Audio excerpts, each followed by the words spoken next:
మరి ఆల్రెడీ ఒక సినిమాలో నష్టపోయారు మీరు. 3 ఒకేసారి స్టార్ట్ చేసినాను నేను. 3 సినిమాలు అనేటివి బాబుమోహన్ కొడుకు సమ్మక్క సారక్క మహత్యం అది చేద్దామని నేను డ్రాప్ అయినా.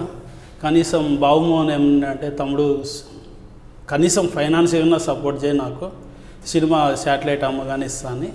ఓ 40 లక్షలు తీసుకున్నాడు. ఏది సమ్మక్క సారక్క మహత్యానికి 40 లక్షలు హ్యాండ్ ఇచ్చినాడు బాబుమోహన్. ఏమన్నా అంటే సొక్కా బటన్ కూడా ఇప్పిన రోజులు ఉన్నాయి. ఏది నీ ఇష్టం, యాడికన్నా తీసుకోపో వస్తా అన్న రోజులు కూడా ఉన్నాయి. అంటే ఆయన సంపాదించలేదు, నష్టపోయారు కదా. నష్టపోతే నేను ఫైనాన్స్ కదా ఇచ్చింది, హ్యాండ్ లోన్ కదా ఇచ్చింది. సినిమాకు నాకు నేను ప్రొడ్యూసర్ను కాదు, ఒక దాంట్లో పార్టిసిపేట్ చేయలేదు.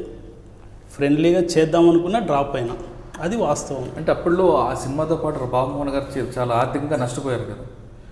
ఆయన నష్టమే సార్. 40 లక్షలు నాది, సినిమా మొత్తం 80 లక్షలు.